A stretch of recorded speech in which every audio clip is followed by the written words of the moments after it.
Hi everyone. आप सभी का स्वागत करता हूं मैं हमारे इस करंट अफेयर के वीकली डिस्कशन के एक और वीडियो के अंदर। तो इस वीडियो के अंदर मैं आप लोगों से फरवरी 2025 के चौथे सप्ताह का डिस्कशन करूंगा। समय बिल्कुल भी बेकार ना करते हुए अपनी इस क्लास को हम शुरू करते हैं। क्लास को आगे बढ़ाने से पहले आप में से अगर कोई भी ऐसा स्टूडेंट है जो कि पहली बार हमारे इस यूट्यूब पर जुड़ा है, तो आप मेरे इस एप्लीकेशन EDU24 को डाउनलोड करके इसके अंदर अवेलेबल कंटेंट को एक बार मेरे कहने से चेकआउट जरूर कीजिएगा। आपको इसके अंदर इतने सारे बड़े नंबर में फ्री अटेम्प्टेड क्वेश्चंस मिलेंगे जिन्हें आप हर सब्जेक्ट से रिलेटेड पा सकते हैं। जीएस का कोई भी सब्जेक्ट इसके अंदर मिसिंग नहीं है। Complete reasoning, complete English, complete mathematics इसके अंदर आपको मिल जाएगा। कोई भी वनडे एग्जाम हो उसकी तैयारी इस ऐप के जरिए आप पूरी कर सकते हैं।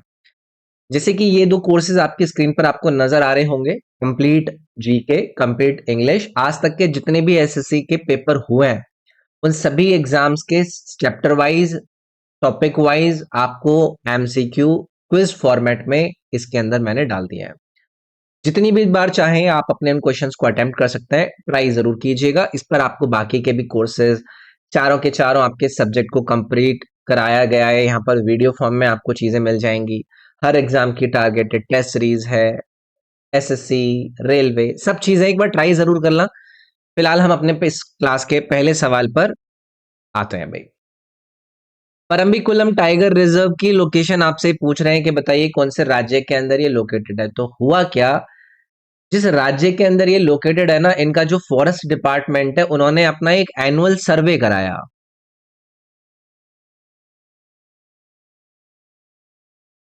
तो हमें अपने जो नेत्र है और अपना ये जो बुद्धि है इसको ओपन करके रखना पड़ता है कि किसी भी राज्य के अंदर अगर कोई भी आपका टाइगर रिजर्व या फिर कोई भी ऐसी स्ट्रेटेजिक लोकेशन चर्चा में है, चाहे किसी भी वजह से चर्चा में हो, तो हमें उसको देखना है कि भाई साहब इसका नाम याद रख लें, क्योंकि आपके एग्जाम में इनका नाम देकर आपसे पूछ लिया जाता है कि कौन से राज्य के अंदर लोकेटेड है। तो इस एनुअल सर्वे के अंदर आपके इस टाइगर रिजर्व के अंदर 15 नए स्पीशीज को डिस्कवर किया गया है।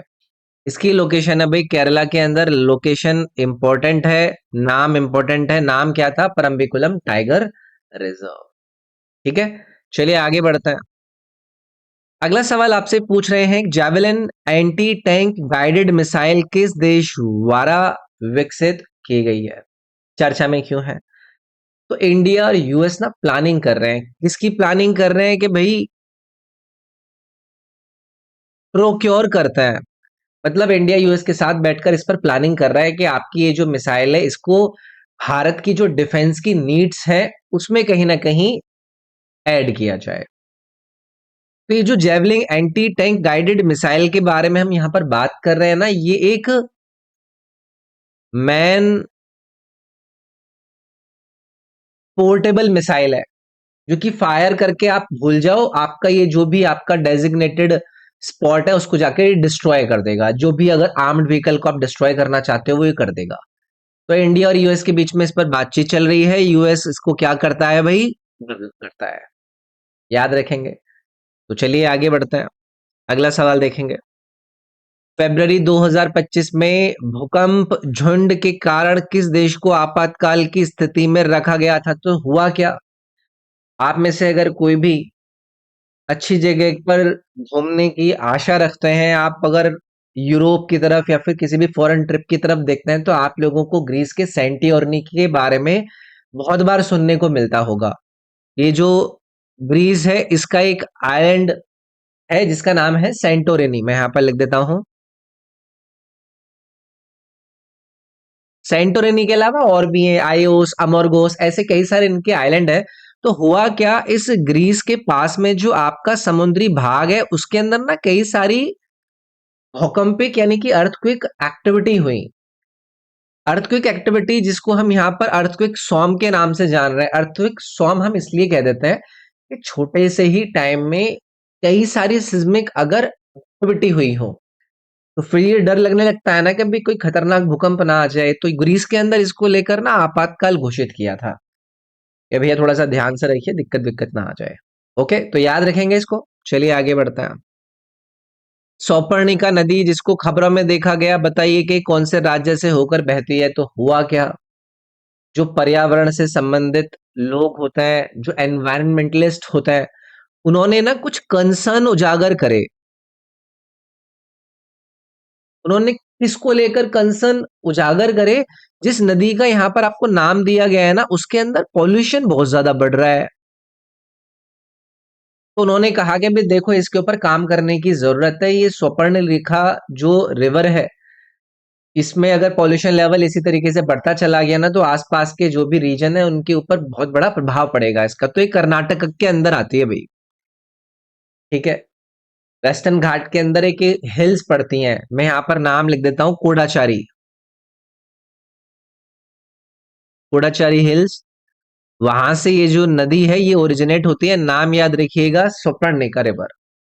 याद रखेंगे, कर्नाटक राज्य में। चलिए आगे आता है। अगला सवाल है, पीएम आशा योजना का प्राथमिक उद्देश्य क्या है? हम किसकी बात कर रहे हैं? पीएम आशा स्कीम। अब देखो, ये स्कीम ऐसा नहीं है कि इसको अभी लॉन्च किया गया है, समझ रहे हो? अभी हुआ क्या कि जो हमारा सेंटर है, जो केंद्र है, उन्होंने इस पीएम आशा स्कीम को एक्सटेंड कर दिया है। क्या है भाई ये पीएम आशा स्कीम? पीएम से आपका प्रधानमंत्री हो गया, उसके बाद है अन्नदाता आय संरक्षण अभियान। मैं यहां पर लिख देता हूं, अन्नदाता सहाय आय, सॉरी, संरक्षण, ऐसे करके संरक्षण अभियान।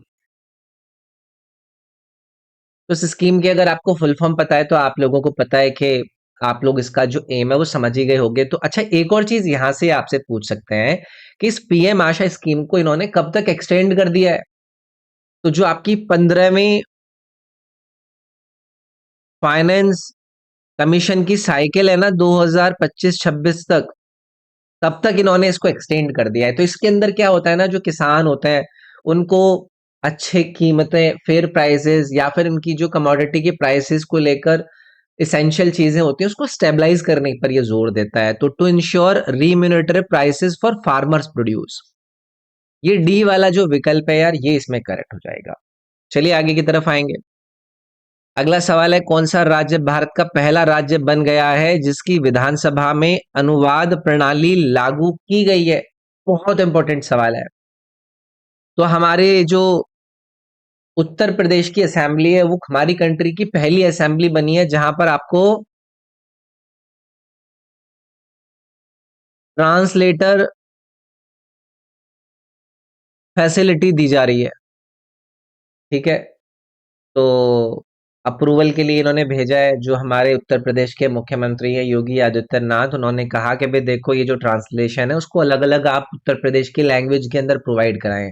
जैसे कि अवधि के अंदर प्रोवाइड कराए जाने की बात हो रही है, मैं लिख देता हूं, अवधि के अंदर बात हो रही है कि इसमें ट्रांसलेशन होनी चाहिए। इंग्लिश लैंग्वेज में जो आपके अनुवाद होते हैं उसका आप ट्रांसलेशन यहाँ पर बात हो रही है। भोजपुरी के अंदर भी बात हो रही है, बुंदेलखंडी के अंदर भी बात हो रही है। तो उत्तर प्रदेश भारत का पहला ऐसा राज्य बना है। ठीक है जी। चलिए आगे आ जाएंगे।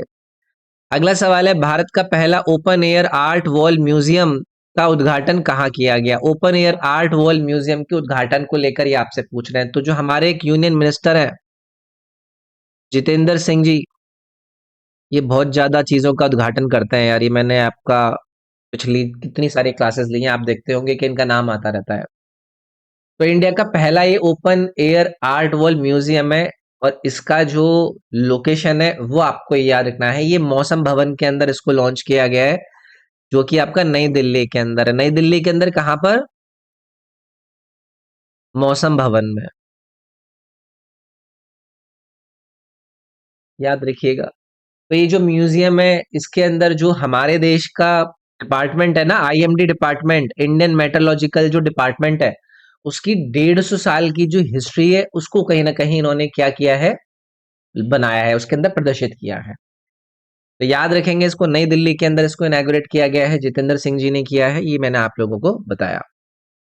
अगला सवाल है, पिपारा वन्यजीव अभयारण्य किस राज्य के अंदर लोकेटेड है? अब फिर से वही वाली बात, आप लोगों ने परियार टाइगर कंजर्वेशन फाउंडेशन के बारे में सुना होगा। इन्होंने ना इंट्रोड्यूस किया एक रियल टाइम मॉनिटरिंग।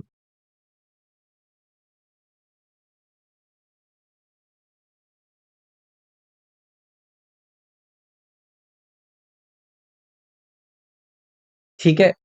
और नेटवर्किंग सिस्टम है इस आपके वाइल्ड लाइफ सेंचुरी के अंदर। तो ये आपका चर्चा में आ गया, ये केरला के अंदर लोकेटेड है। इसके अंदर जो भी इनकी वाइल्ड लाइफ है उसको ये मॉनिटर करेंगे, क्या चल रहा है क्या नहीं चल रहा है। तो ये चीज याद रखिएगा। पेपारा वाइल्ड लाइफ सेंचुरी को आप लोगों से अगर पूछा जाएगा कि कब वाइल्ड लाइफ सेंचुरी घोषित किया गया था, डिक्लेयर किया गया था, तो याद रखिएगा जब इंडिया वर्ल्ड कप जीती थी पहला, 1983 वाला। ठीक है, चलिए आगे बढ़ते हैं यार। अगला सवाल है, नाविका सागर परिक्रमा सेकंड के लिए किस नौसैनिक जहाज का उपयोग किया जाता है? Which naval vessel is used for Navika Sagar Parikrama to?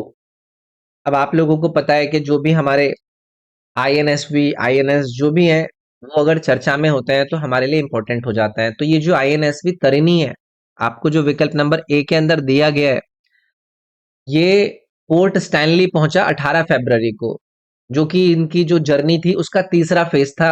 इसका तीसरा फेज नाविका सागर परिक्रमा टू का, वो इन्होंने पूरा किया। तो इसमें जो इंडियन नेवी है उसका जो कमिटमेंट है कि हम जेंडर एम्पावरमेंट करेंगे, मैरिटाइम एक्सीलेंस के अंदर अपना ध्यान देंगे, उसको कहीं ना कहीं ये क्या करता है, उसको हाईलाइट करता है। तो आईएनएसवी तरिणी की का इसके अंदर यूज किया गया है, ये आपको याद रखना है। चलिए आगे आएंगे। अगला सवाल है, ऑल इंडिया ट्रांसजेंडर कॉन्फ्रेंस 2022 का आयोजन किस शहर में होगा? यार ये इंपॉर्टेंट है। इसको होस्ट कर रहा है अजमेर। ठीक है। और ये पहला ऑल इंडिया ट्रांसजेंडर कॉन्फ्रेंस है जिसका आयोजन कराया जा रहा है। और 7 फरवरी को आई थिंक इसको आयोजित कराया गया था। और इसका उद्देश्य यही है कि भाई जो ट्रांसजेंडर कम्युनिटी के द्वारा इश्यूज फेस करने के लिए मिलते हैं उनको एड्रेस करा जा सके। ठीक है।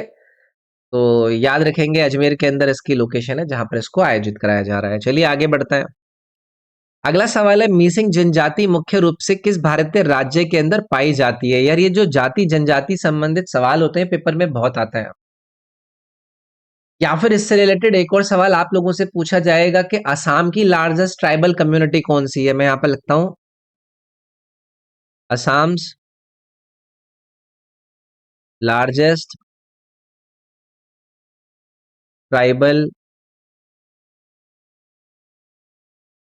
कम्युनिटी। तो उसमें आपको इसी मिसिंग ट्राइब के बारे में याद रखना है। तो इन्होंने क्या किया, इन्होंने अपना एक फेस्टिवल बनाया।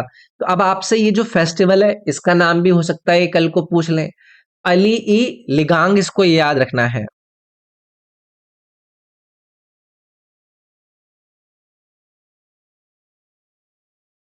ये फेस्टिवल है,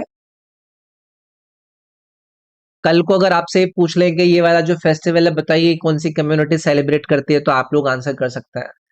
तो याद रखिएगा नॉर्थ ईस्ट इंडिया की ये एक इंडिजिनस ट्राइब है। और ये आपके लोकेटेड आपको नजर आते हैं असम और अरुणाचल प्रदेश दोनों राज्यों के अंदर। इस फेस्टिवल का भी नाम याद रखिएगा। ठीक है, चलिए आगे बढ़ते हैं। अगला सवाल है, बैक्टीरियल सेलुलोज क्या है जिसका हाल ही में समाचारों में उल्लेख किया गया? What is bacterial cellulose which was recently mentioned in news? तो हुआ क्या, जो शोधकर्ता होते हैं, जो रिसर्च होते हैं, उन्होंने पाया बैक्टीरियल सेलुलोज को। और इसको इन्होंने कहा कि भाई देखो इसको आप यूज कर सकते हैं किसके रूप में, बैंडेज के रूप में। इससे क्या होगा, तो इससे जो प्लांट वगैरह होते हैं उनके अंदर अगर कोई कट वगैरह लग जाता है तो प्लांट हील कर सकते हैं तेजी से। प्लांट एकदम फास्टर तरीके से अपने आप को रीजनरेट कर सकते हैं। तो ये एक नेचुरल पॉलीमर है जो कि एक बैक्टीरिया के द्वारा क्या किया जाता है, प्रोड्यूस किया जाता है। तो एक अच्छे डिस्कवरी है, रिसर्चर्स का एक अच्छा शोध है। आपसे पूछा जा सकता है इसका नाम, ये बैक्टीरियल सेलुलोज आखिरकार है क्या। आगे आएंगे भाई। किस संगठन ने वैश्विक अवसंरचना लचीलापन रिपोर्ट प्रकाशित की है? हम बात कर रहे हैं ग्लोबल इंफ्रास्ट्रक्चर रिजिलियंस रिपोर्ट। तो भाई पहली चीज तो कौन जारी कर रहा है, coalition for disaster resilient infrastructure के द्वारा भाई ये रिपोर्ट जारी करी जाती है। नाम क्या है वो मैंने आपको बताया। इसके अंदर क्या है ना, जो डिजास्टर होता है उसको लेकर आपकी कितनी तैयारी है, उसको लेकर ये क्या करता है, आपका मूल्यांकन करता है कि आपको अगर जो भी रिस्क हो सकता है उसको लेकर आप कितना तैयार हैं, उसका ये मूल्यांकन करता है। ठीक है। तो कौन प्रिपेयर कर रहा है इस इंडेक्स को, वो हमने जाना। चलिए आगे आएंगे। अगला सवाल है, मुख्य सूचना अधिकारी CIO सम्मेलन 2025 कहाँ आयोजित किया गया? चीफ इंफॉर्मेशन ऑफिसर कॉन्फ्रेंस 2025 का आयोजन, ये पूछ रहे हैं कि भैया बताइए इसका आयोजन कहाँ। तो जो भारत की सरकार है ना, उसको आपने लॉन्च करते हुए देखा, डिजिटल ब्रांड आइडेंटिटी मैनुअल, ठीक है। और इसके अलावा इन्होंने CIA को भी इन्होंने लॉन्च किया कॉन्फ्रेंस को नई दिल्ली के अंदर। तो लोकेशन हमारी इंपॉर्टेंट है। अगर ये CIO का नाम पूछें ये भी इंपॉर्टेंट है, या फिर ये DBIM, इसको कहां पर इन्होंने इनॉग्रेट किया या फिर लॉन्च किया, ये भी आपके लिए इंपॉर्टेंट है। क्या है ये आपका DBIM? ये है डिजिटल ब्रांड आइडेंटिटी मैनुअल। मैं यहां पर लिख देता हूं, डिजिटल ब्रांड आइडेंटिटी मैनुअल। ये दोनों चीजों को इन्होंने नई दिल्ली के अंदर आयोजित किया है। तो एक गवर्नमेंट का जो government.in पर इनका ना एक harmonisation of digital footprint initiative है, उसका ही भाग है। ठीक है जी। चलिए आगे आएंगे। अगला सवाल है, किस संगठन ने मैजराना वन नामक अपनी पहली क्वांटम कंप्यूटिंग चिप को लॉन्च किया है? मेजोराना वन क्वांटम कंप्यूटिंग चिप को लॉन्च करने वाले आपको यहाँ पर कंपनी का नाम बताना है। तो भाई ये माइक्रोसॉफ्ट ने लॉन्च करी है। साइंस एंड टेक्नोलॉजी के अंदर ये एक अच्छा एक इनिशिएटिव है। तो ये पहली क्वांटम कंप्यूटिंग चिप है आपकी माइक्रोसॉफ्ट की, जिसके अंदर जो स्टेबिलिटी होती है या फिर क्वांटम कंप्यूटिंग को लेकर जो तेजी की जरूरत होती है, जो प्रैक्टिकलिटी की जरूरत होती है, उसको कहीं ना कहीं ये क्या करेगा, इंप्रूव करेगा। ठीक है। तो कुछ पार्टिकल्स होते हैं, उनको कहा जाता है आपका ये वाले पार्टिकल्स, मेजोराना पार्टिकल्स, इसको ये यूज करता है। ये होती क्या है ना, ये एक एक प्रकार से एग्जॉटिक क्वांटम स्टेट होती है। मैं यहां पर लिख देता हूं, एग्जॉटिक क्वांटम स्टेट होती है। क्या होती है ये, जिसके बारे में मैं आपसे बात कर रहा हूं, ये जो मेजोराना पार्टिकल है, चलो लिख देता हूं, मेजोराना पार्टिकल ये क्या है, एक एग्जॉटिक क्वांटम स्टेट है, जिससे जो कंप्यूटेशनल एरर्स होते हैं उसको कम से कम करा जा सकता है, रिलायबिलिटी को इसमें इनहेंस किया जा सकता है। तो ये माइक्रोसॉफ्ट ने इसको डेवलप किया है, याद रखेंगे।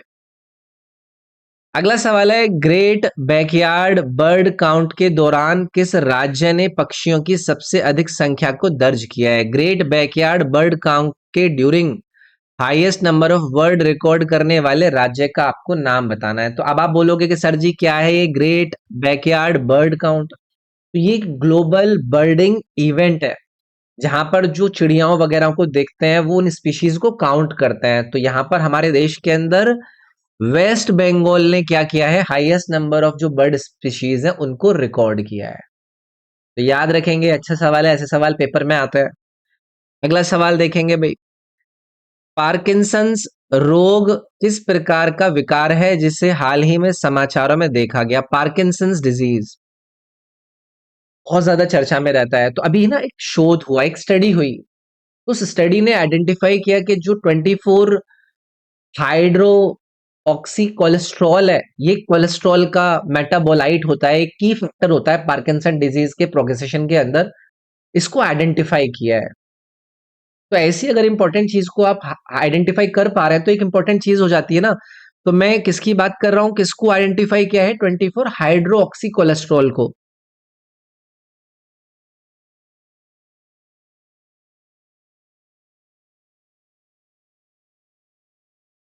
क्या चीज है ये, एक की फैक्टर है आपके इस पार्किंसन डिजीज के अंदर। तो अब आप पूछोगे कि सर जी ये पार्किंसन डिजीज क्या होता है? तो ये ना एक न्यूरो डिजेनरेटिव डिसऑर्डर है, जो कि मूवमेंट वगैरह को अफेक्ट करता है। तो यहाँ पर ये न्यूरो डिजेनरेटेड प्रकार का डिसऑर्डर है। ठीक है। चलिए आगे बढ़ते हैं। अगला सवाल है, पायलटों के लिए इलेक्ट्रॉनिक पर्सनल लाइसेंस शुरू करने वाला चीन के बाद दुनिया का दूसरा देश कौन सा बन गया है? तो पहली चीज तो आप लोगों से यही पूछ लेंगे कि भाई चाइना कौन सा है पहला देश है जिन्होंने इलेक्ट्रॉनिक पर्सनल लाइसेंस लॉन्च किया है पायलट्स के लिए। तो उसके बाद इंडिया बन गया है दूसरा देश जो कि इलेक्ट्रॉनिक पर्सनल लाइसेंस पायलट्स के लिए लॉन्च कर रहा है। तो याद रखेंगे, नई दिल्ली के अंदर इसको लॉन्च किया गया। अगला सवाल आपसे पूछ रहे हैं, समाचारों में चर्चित मणिकरण तीर्थ स्थल किस राज्य के अंदर लोकेटेड है यार? आसान है। अब हुआ क्या, एक प्रपोजल दिया गया है कि जो ये मणिकरण है ना, मैं यहां पर लिखता हूं, मणिकरण से कसोल वाटर को ट्रांसफर करने का प्रपोजल आया है, सो दैट के वहां पर जो हॉट बाथ फैसिलिटी है, वहां पर काफी ऑपोजिशन होने लगा, लोकल लोग वहां पर इश्यू करने लगे कि भाई सही नहीं है, यहाँ पर आकर लोग ना इसको बेकार कर रहे हैं। तो हिमाचल प्रदेश का एक ही छोटा सा टाउन है, ये आपका हिमाचल प्रदेश राज्य के अंदर आता है, वैसे ज्यादातर लोगों को इसके बारे में पता होगा। ठीक है, तो पार्वती रिवर के पास में ही पड़ता है मणिकरण, चलिए याद रखेंगे। अगला सवाल है 34वें ITTE ATTU एशियाई कप टेबल टेनिस टूर्नामेंट का मेजबान कौन सा देश है? Which country is the host of 34th ITTF ATTU Asian cup table tennis tournament? तो ये 34वां जो इसका international table tennis federation Asian table tennis union का ये कप इन्होंने आयोजन कराया गया है, इसको आयोजन कराया गया चाइना के अंदर। तो याद रखिएगा भाई, इसका बी विकल्प करेक्ट आंसर हो जाएगा। अगला सवाल है, आयरन डोम शैली मिसाइल रक्षा प्रणाली किस देश द्वारा विकसित की गई है? आप लोगों को पता है कि ये पहले भी कितनी ज्यादा चर्चा में हुई है, लेकिन अभी क्यों चर्चा में है? तो जो यूएस के प्रेसिडेंट है, इन्होंने एक एग्जीक्यूटिव ऑर्डर साइन किया है, किसके साथ? इजराइल के साथ, कि आप एक आयरन डोम स्टाइल मिसाइल डिफेंस सिस्टम को क्या करें, डेवलप करें, सो दैट के जो बैलिस्टिक या फिर हाइपरसोनिक और क्रूज मिसाइल्स होती हैं उसके अगेंस्ट में आप प्रोटेक्ट कर सकें। तो आयरन डोम क्या है? इजराइल की एक short range air defence system है जो कि रॉकेट को एयर के अंदर ही इंटरसेप्ट कर देती है। देखी होगी आपका, जब गाजा से काफी सारे मिसाइल लॉन्च कर दिए गए थे इजराइल के ऊपर, तो इन केस आयरन डोम ने ही प्रोटेक्ट किया था इन्हें। चलिए आगे आएंगे। अगला सवाल है, हाल ही में प्रायद्वीपीय भारत में ब्लू चिक्ड बी ईटर का पहला प्रजनन स्थल कहाँ खोजा गया है? तो ये पहली ब्रीडिंग साइट है, किसकी पहली ब्रीडिंग साइट है? Blue cheeked bee eater. तो इसको हमारे देश के अंदर डिस्कवर करा गया है तमिलनाडु के अंदर। तो कहां पर है अभी? तमिलनाडु, सतपंच ऑफ कंदीविलाई, यहां पर इसको पाया गया है। तो ये जो बर्ड है ना, ये बी ईटर फैमिली से बिलोंग करती है। अब आपसे कल को अगर ये पूछ ले कि बी ईटर फैमिली को किस नाम से जाना जाता है, तो इसको आप याद रखेंगे मैरो पाइडे नाम से, बी ईटर जो बर्ड्स होती हैं। तो याद रखोगे, ये पहली इनकी ब्रीडिंग साइट डिस्कवर हुई है भारत के अंदर। चलिए आगे बढ़ते हैं। अगला सवाल आपसे पूछ रहे हैं कि हाल ही में खबरों में आए ब्राइन पूल क्या है? ब्राइन पूल क्या चीज है भाई? ये तो चर्चा में क्यों है? तो कुछ साइंटिस्ट ने डिस्कवर किया ये डेडली ब्राइन पूल्स को, इसके नीचे, रेड सी के नीचे, रेड सी के नीचे इनको पाया गया है। तो ये क्या करते हैं ना, जो भी मरीन लाइफ होती है उसको ये मार देते हैं। एक प्रकार से हाइपर सैलाइन पूल्स होते हैं ये, जहां पर ऑक्सीजन की कमी होती है, वे धीरे धीरे करके जब फैलते हैं तो सराउंडिंग ओशन वाटर को ये बहुत ज्यादा डेंस कर देते हैं। तो hyper saline oxygen deprived lakes है जो कि सी फ्लोर पर देखने के लिए मिलती है। कौन से सी के नीचे इसको डिस्कवर किया गया? रेड सी के नीचे इसको डिस्कवर किया गया, ये भी मैंने आप लोगों को बताया। चलिए आगे बढ़ते हैं। किस दिन को अंतरराष्ट्रीय एस्पर्गर दिवस के रूप में मनाया जाता है? इंटरनेशनल एस्पर्गर्स डे कौन सा दिन है? तो इंटरनेशनल एस्पर्गर डे अभी चर्चा में था, 18 फरवरी को भैया सेलिब्रेट होता है। अब आप बोलोगे कि सर जी ये क्या है? तो पहली चीज याद रखिएगा, 2007 में इसको अडॉप्ट करा था यूनाइटेड नेशन की जनरल असेंबली ने। और इस दिन पर क्या होता है ना, जो national institute for empowerment of person with disabilities है, वो अपने प्रोग्रामों को आयोजित करता है, सो दैट के जो इंक्लूसिविटी है उसको प्रमोट किया जा सके, उसको लेकर अवेयरनेस को फैलाया जा सके। तो ये जो एस्पाइगर है ना, ये एस्पाइगर सिंड्रोम होता है, जो कि एक न्यूरो डेवलपमेंटल डिसऑर्डर होता है आपका ऑटिज्म स्पेक्ट्रम के अंदर। तो ये आपका विकल्प नंबर ए आपको याद रखना है कि किस दिन को ये मनाते हैं, इंटरनेशनल एस्पर्गर डे के रूप में। ठीक है, चलिए अगला सवाल है, पूछ रहे हैं झुमोइर बिनंदिनी किस राज्य में किया जाने वाला एक पारंपरिक नृत्य है? इंपॉर्टेंट है भाई। आप लोग रट रट के परेशान हो रखे हैं, ये जो इंपॉर्टेंट डांस वगैरह होते हैं। तो नाम क्या है? नाम अभी हमने आपको बताया था, झुमोयर बिनंदिनी। तो जो हमारे देश के प्रधानमंत्री जी हैं, उन्होंने इस झूमेर बिनंदिनी 2025 को अटेंड किया था। ये कल्चरल इवेंट है जिसके अंदर लगभग 8,000 से ज्यादा परफॉर्मर्स आए थे। इसको एक और नाम से जाना जाता है, अभी आपसे अगर मैं पूछूं, झूमर के नाम से। अब सभी को याद होने लग गया होगा। तो ये ट्रेडिशनल फोक डांस है असम की आदिवासी टी ट्राइब्स का। जब उनका हार्वेस्टिंग सीजन होता है तब इसको ये परफॉर्म करते हैं। तो यहाँ पर आपका ये जो असम राज्य है, इसको याद रखना है आपको। ठीक है, चलिए भाई, अगला सवाल आपके सामने है। विश्व ऑडियो विजुअल और मनोरंजन शिखर सम्मेलन वेव्स 2025 किस मंत्रालय की पहल है? World audio visual and entertainment summit 2025 एक इनिशिएटिव है कौन से मंत्रालय का? अब देखो सुनो भाई, एक एक्सआर, एक्सआर मतलब, मैं यहां पर लिखता हूं एक्सआर। अब इस एक्सआर की फुल फॉर्म एक्स से रिलेटेड नहीं है, ये है एक्सटेंडेड रियलिटी।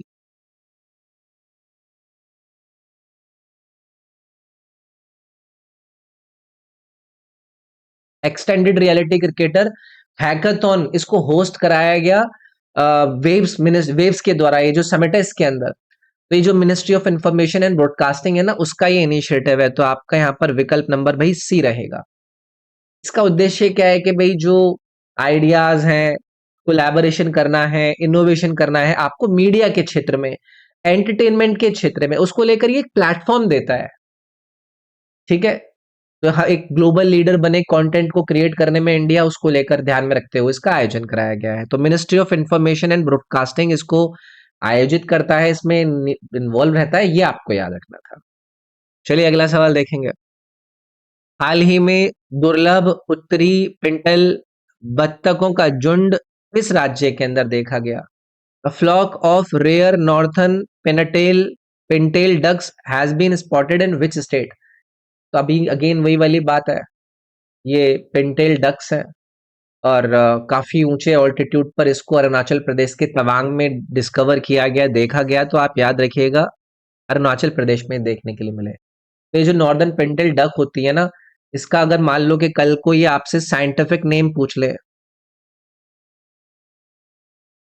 भाई साइंटिफिक नेम यानी कि जो वैज्ञानिक नाम वगैरह होते हैं वो आपसे पूछे जाते हैं ना, तो अगर कोई ऐसा इंपॉर्टेंट स्पीशीज हाल फिलहाल में जो कि माइग्रेटरी वाटर फ्लो है, मतलब वाटर फाउल है, वो अगर आपका देखा जाए तो आपके लिए इंपॉर्टेंट हो जाता है ना। इसका नाम है एनस अकूटा, मैं यहाँ पर लिख देता हूँ, एनस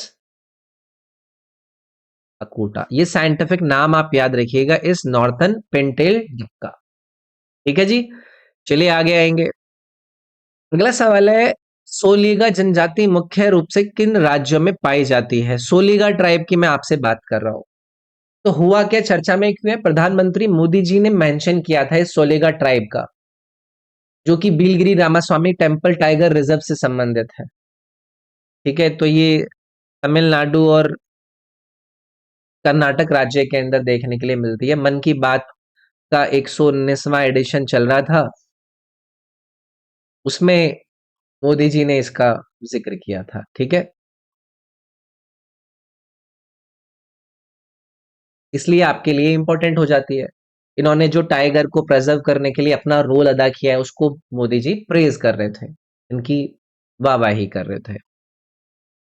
अगला सवाल आपसे पूछ रहे हैं, महिला शांति सैनिकों के लिए पहला सम्मेलन 2025 कहां आयोजित किया गया था? Where was the first conference for women peace keeper 2025 held? तो बहुत इंपॉर्टेंट है, ये 2 दिन की कॉन्फ्रेंस थी। वुमेन पीस कीपर्स जो यूनाइटेड नेशन मिशन के अंदर आपका रहते हैं, इसको नई दिल्ली के अंदर आयोजित किया गया भाई, याद रखेंगे। अब इसका हो सकता है कल कोई आपसे टाइटल भी पूछ ले कि किस टाइटल से इस कॉन्फ्रेंस को आयोजित किया गया था, तो याद रखिएगा, वुमेन इन पीस कीपिंग। ठीक है, अ ग्लोबल साउथ पर्सपेक्टिव करके है, मेरे ख्याल से, मेरे को नाम थोड़ा सा मिस हो रहा है, एक बार देख लेंगे, मैंने सॉल्यूशन में ऐड कर रखा होगा। अच्छा, यहाँ पर ये आप लोगों से ये भी पूछ सकते हैं कि कौन सी मिनिस्ट्री ने इसको ऑर्गेनाइज किया, तो एमईए याद रखिएगा, मिनिस्ट्री ऑफ एक्सटर्नल अफेयर्स ने इसको आयोजित किया था। मिनिस्ट्री ऑफ डिफेंस भी शामिल था इसमें। ठीक है, तो याद रखेंगे इसको।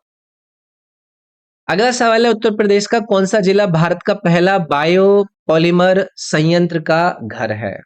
हुआ क्या भाई, 22 फरवरी 2025 की बात है। उत्तर प्रदेश के जो मुख्यमंत्री हैं उन्होंने फाउंडेशन स्टोन रखा भारत के पहले बायोपॉलीमर प्लांट का। कहां पर रखा? कुंभनी में। कुंभनी में, ये कहां पर आता है? ये लखीमपुर खीरी में आता है, उत्तर प्रदेश में। तो याद रखेंगे इसको, कल को हो सकता है ये आप लोगों से आ, राज्य का ही नाम पूछ लें। ठीक है, तो इसको याद रखना है। तो यार ये था आपके फरवरी मंथ के चौथे सप्ताह का डिस्कशन। आई होप आप लोगों को मजा आया होगा। मजा आया तो वीडियो को लाइक करना है। इस क्लास की जो पीडीएफ है, इस वीडियो के डिस्क्रिप्शन में मेरे ऐप का लिंक है, टेलीग्राम का लिंक है, वहां से जाकर आप एक्सेस कर सकते हैं। ED24 ही मेरे एप्लीकेशन का नाम है। आपके इस क्लास के अंदर जितने भी सवाल मैंने कराए हैं उनको क्विज फॉर्मेट में भी आप मेरे ऐप पर जाकर अटेम्प्ट कर सकते हैं।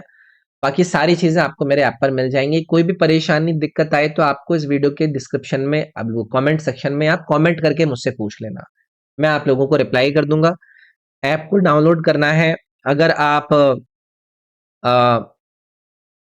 प्ले स्टोर से डाउनलोड कर रहे हैं तो EDU24 के नाम से मिल जाएगा, या यदि आप आईफोन चलाते हैं तो आपको डाउनलोड करना है क्या? Class plus. Class plus app को डाउनलोड करने के बाद उसमें आपसे ORG कोड मांगेगा, तो उसमें डाल देना आप MQNTC। तो आपका आईफोन के अंदर भी ये EDU24 ऐप आप एक्सेस कर लेंगे। इस ऐप के अंदर आपको मैंने जैसे बताया, कंप्लीट जीके आज तक के एसएससी के जितने भी सवाल हैं, कंप्लीट इंग्लिश जितने भी आज तक जी इंग्लिश के अंदर सवाल पूछे गए हैं, आपको क्विज फॉर्मेट में 2 कोर्सेज में मिल जाएंगे। इंग्लिश, मैथ, रीजनिंग, जीके के वीडियो कोर्सेज हैं आपके लिए। हर एसएससी एग्जाम की टेस्ट सीरीज है, रेलवे एग्जाम की टेस्ट सीरीज है, current affair, static GK, computer GK के सारे इंडिविजुअल मेरे क्लास के नोट्स आपको इस ऐप के ऊपर मिल जाएंगे। तो इस वीडियो में इतना ही रखते हैं, बाकी मैं आपसे अगले वीडियो में मिलूंगा। आज के लिए इतना ही। Thank you, take care, bye bye.